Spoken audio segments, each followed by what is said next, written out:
a woman happened to come across her young grandson, who had simply dropped his ice cream on the ground by accident, only to have his stepfather strike him. The child was terrified at that moment. Even when his mother stepped in to stop him, the man punched her as well. She couldn't believe that Jim had been enduring such immense suffering all these years. Mike had a son named James. He married a beautiful wife, and they had a child. The family lived a happy life. However, on this very day, a tragedy struck. James's horse returned home alone. Mike sensed something was wrong. He immediately mounted his own horse and rode out. Following the trail, he arrived at a small riverbank where he discovered James had fallen from his horse and died on the spot. 4 years had passed. On this day, his daughter-in-law, Anna, was about to remarry. As the elders of the family, Mike and his wife stood at the door to see her off. Jim would now live with his mother. Their new home was in town, so they could visit whenever they missed their child. Before they knew it, some time had passed. One day, after Mary had finished shopping, she suddenly saw her stepfather abusing Jim. Mary couldn't believe her eyes. Jim was so terrified of his stepfather. After returning home, Mary was deeply troubled. The next day, she went to Anna's house,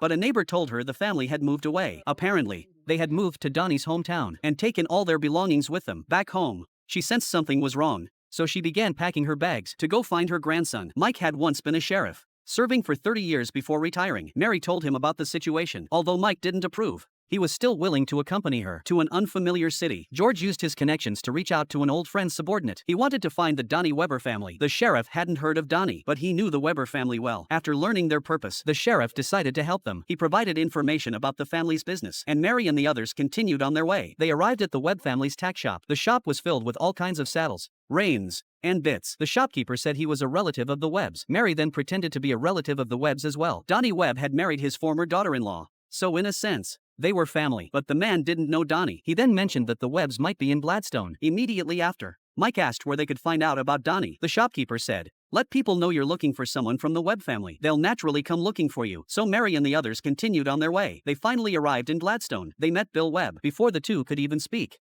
Bill already understood their intentions. He was Donnie's uncle. Bill told them to come back at 4 in the afternoon. But he had one condition. One of them had to ride in his car. Mike was about to refuse, but Mary reassured him. Bill drove very fast, not even signaling when turning. After a bumpy ride, they finally arrived at Donnie's house. Blanche had been waiting there for a while. She seemed rather unfriendly. After the two grandmothers shook hands, they sat down to chat. She knew they had come to see their grandson, but she didn't mention the child at all. Then they had dinner together. Just then, the children